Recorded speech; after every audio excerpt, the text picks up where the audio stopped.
Hello students, you are welcome in the lecture number 7 of a chapter of chemical kinetics.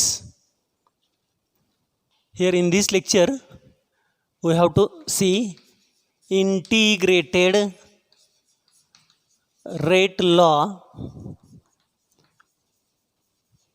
for gaseous reactions. For gaseous reactions.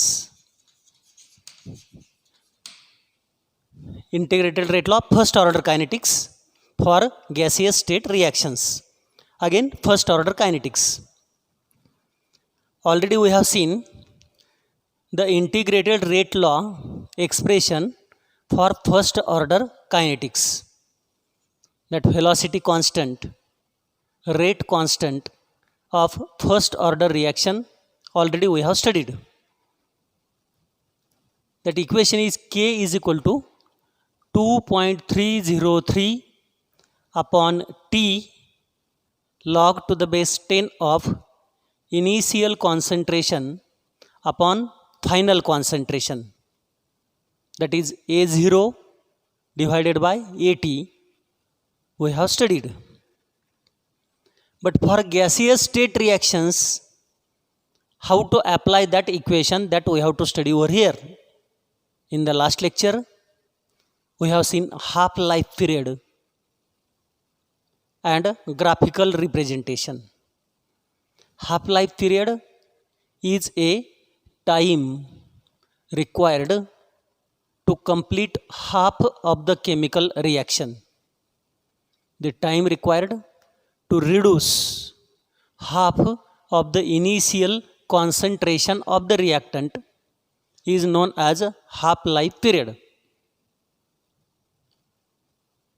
There we have seen the graphical representation.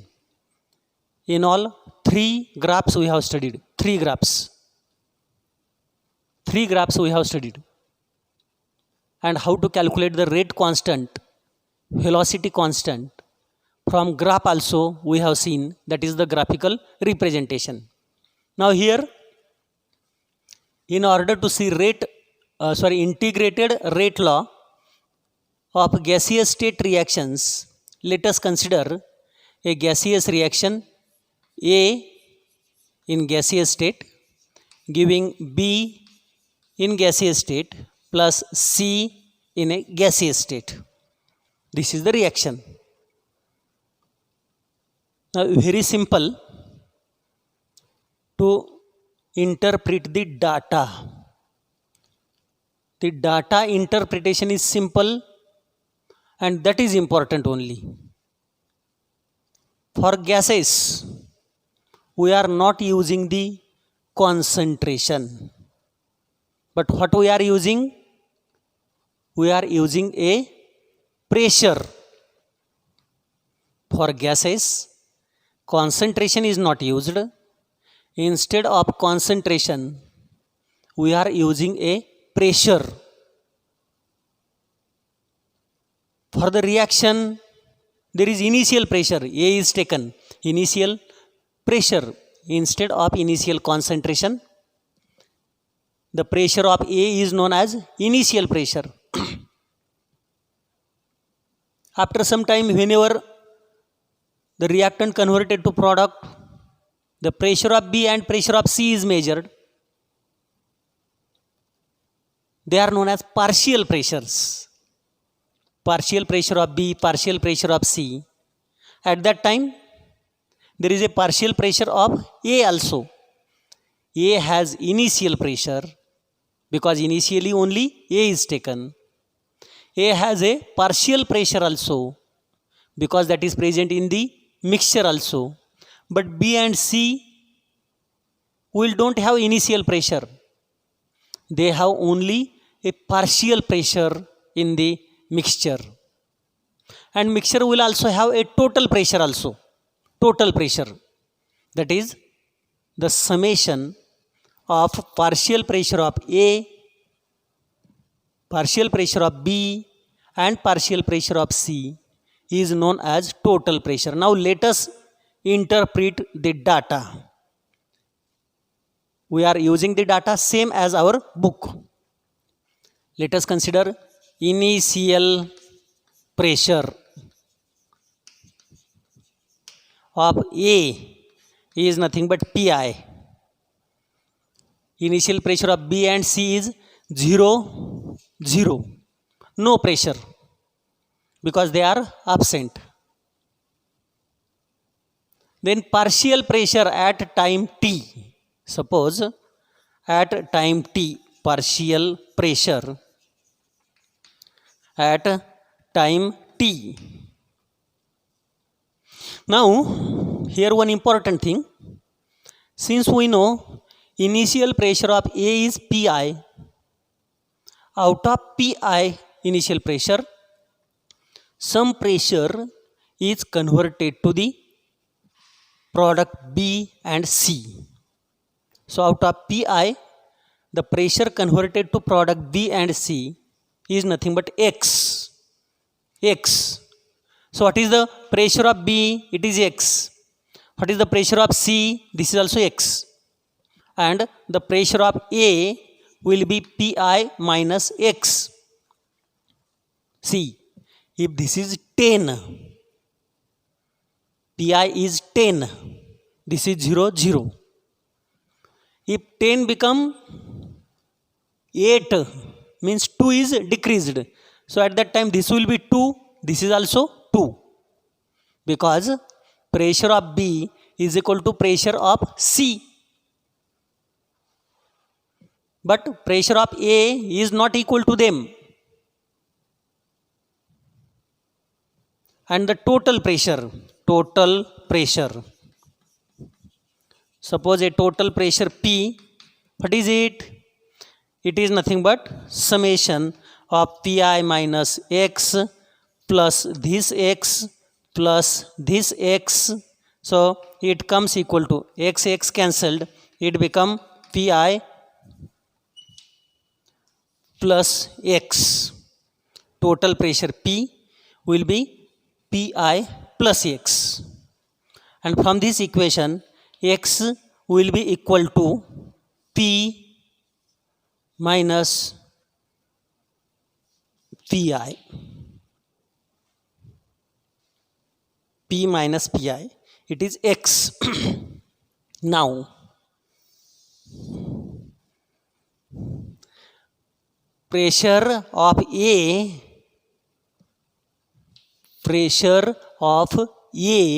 PA will be equal to Pi minus X.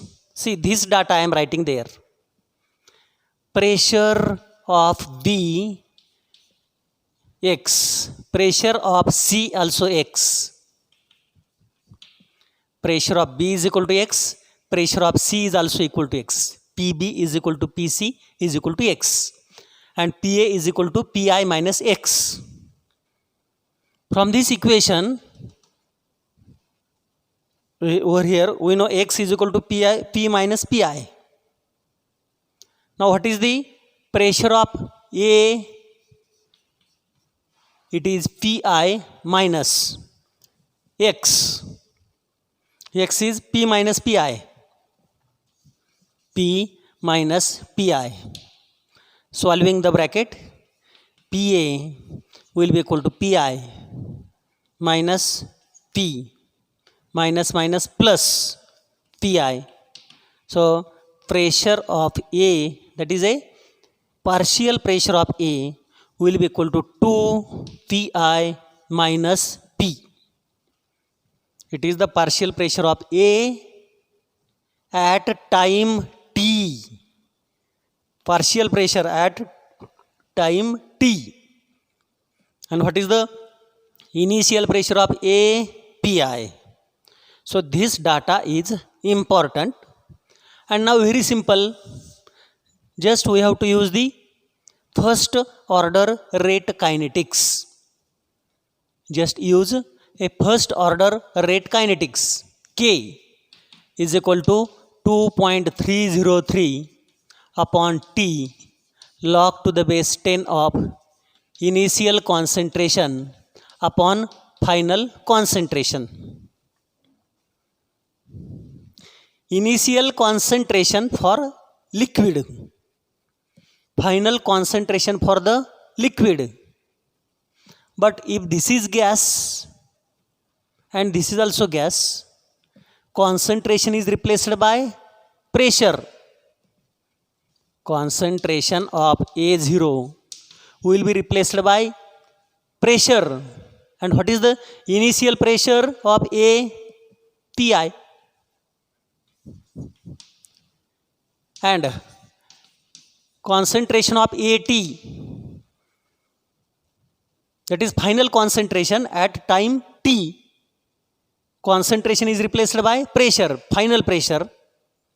Final pressure of A at time t, that is this one, 2 pi minus p. 2 pi minus p. Just substituting these values over here in this equation, we can write K will be equal to 2.303 upon T log to the base 10 of initial pressure Pi divided by pressure at time T, 2 pi minus p. This is nothing but the integrated rate law for gaseous state first order reactions. Just instead of concentration terms, take here a pressure terms. This data is important. If we know this data, this equation can easily be obtained. Nothing is difficult in that equation. It can be easily obtained. So let us see it once again. Integrated rate law for gaseous state reactions.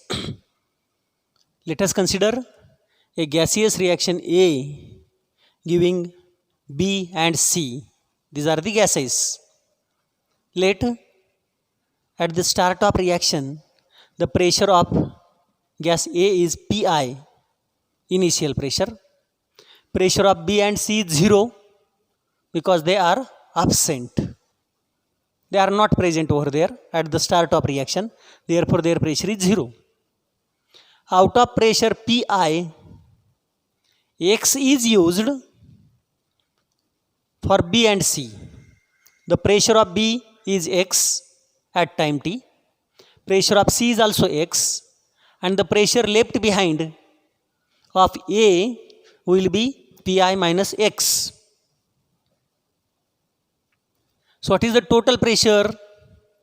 Total pressure is nothing but a summation of partial pressure of A, B and C. So total pressure P will be equal to Pi minus X plus X plus X. So P is equal to Pi plus X because minus X and plus X cancelled each other. This minus X and this plus X cancelled. Part remaining is Pi plus X. P will be equal to Pi plus X. So from this, X is equal to P minus Pi. Now,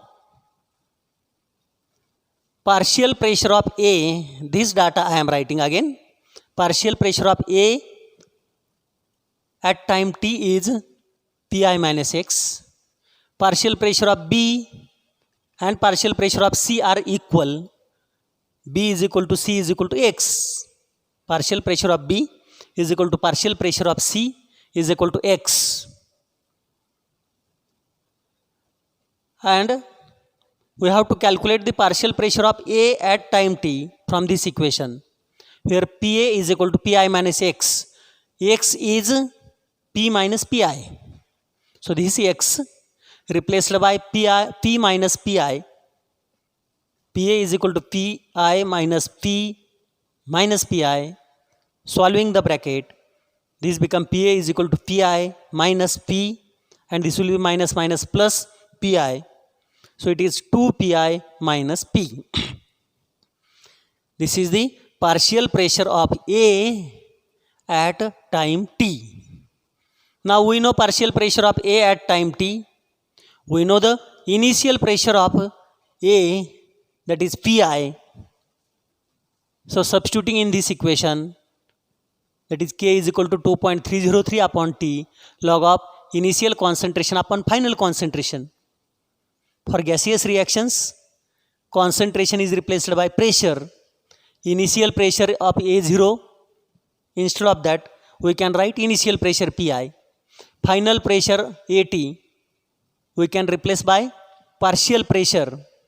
Final concentration AT replaced by partial pressure 2 Pi minus P, and substituting these values in this equation we can write K equal to 2.303 upon T log of Pi upon 2 Pi minus P.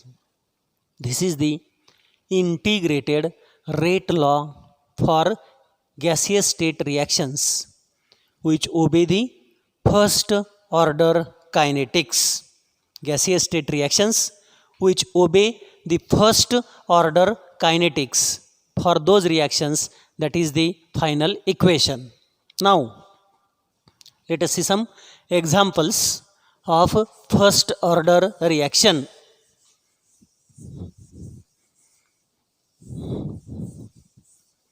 Order of reaction is experimental quantity.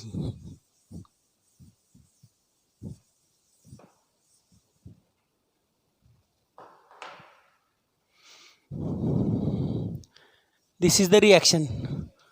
2H2O2 liquid, hydrogen peroxide liquid. We are studying examples of first order reactions.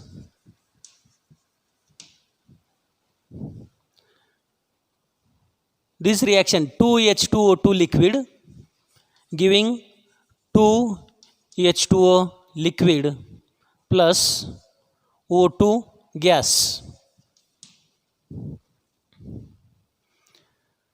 Had it been the case that rate law is not an experimental law, at that time we may write rate will be equal to K into concentration of H2O2 square. But we cannot write this directly from the coefficient, because we know rate law is experimental law. And experimentally it is observed that there is not 2, means there is just 1. So what is the order of this reaction? 1. So it is known as a first order reaction. If you see directly, it may look like a second order reaction because 2 molecules are involved. What is molecularity? It is 2.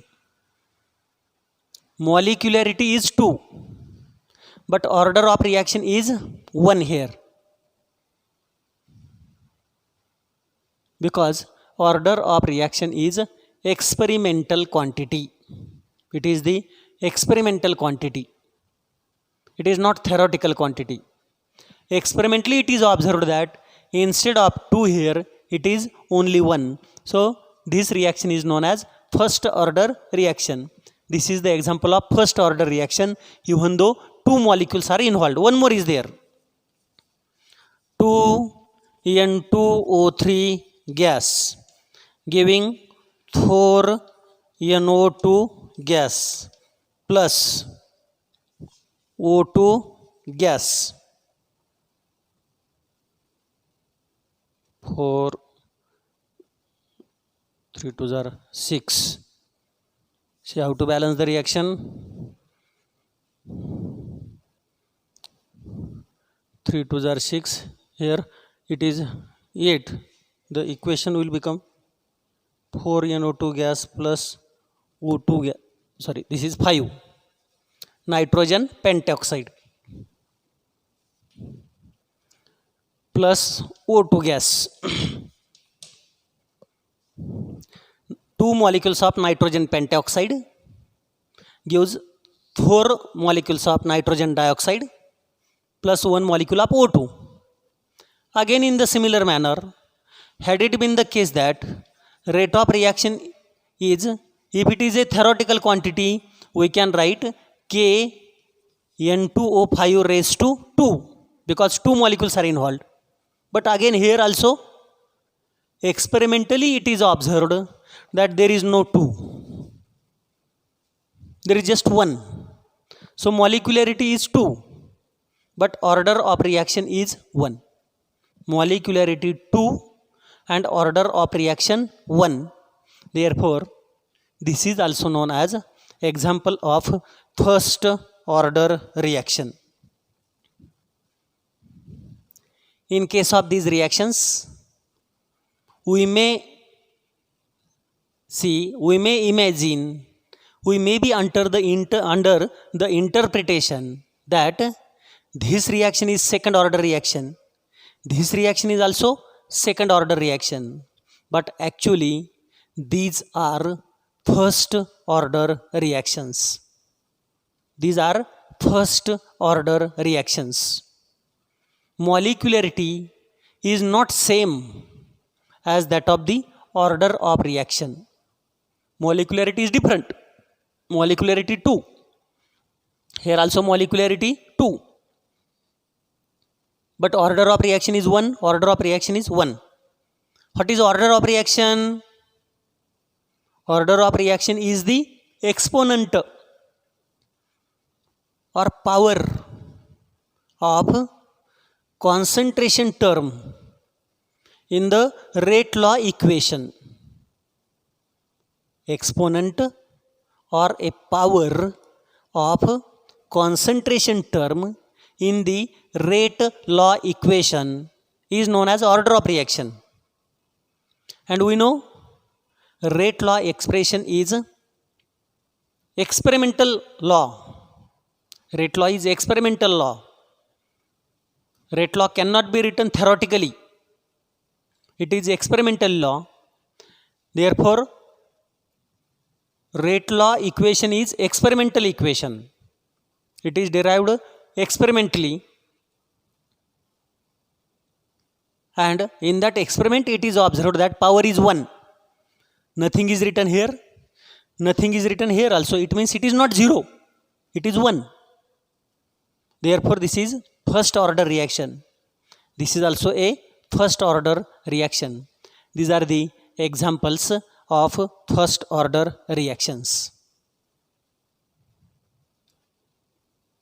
For first order reaction, the velocity constant, calculation of velocity constant, rate constant we have studied. Rate constant K will be equal to 2.303 upon T log to the base 10 of A0 upon AT. That expression will be followed by these two reactions also. We have seen half-life period. Half-life period is a time required to reduce the half of initial activity.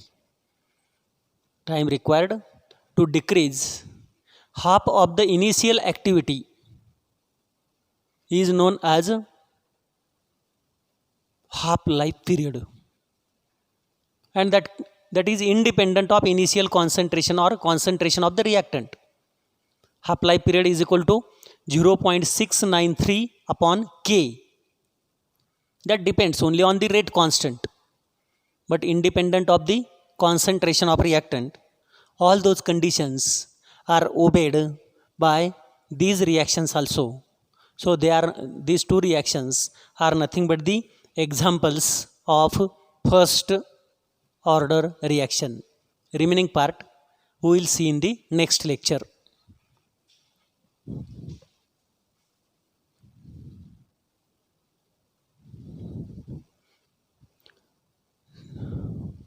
Here in the next lecture, zero order reactions we are studying. Zero order. Just one thing, keep it in mind. If here it is 0, here also 0, it is known as zero order reaction. So think yourself up to the next lecture, what may happens in the zero order reaction. What could be happening in the zero order reaction? Here is 0, here is 0. Anything raised to 0, how much? Think yourself. What is 10 raised to 0? What is the value of 10 raised to 0? What is the value of 11 raised to 0? 10 raised to 0 is what? 11 raised to 0 is what? 100 raised to 0 is what? 1000 raised to 0 is what? Let us imagine yourself what happens whenever this becomes 0, and whatever this concentration, whatever may be that concentration of the reactant, those reactions are zero order reactions. We will see over there.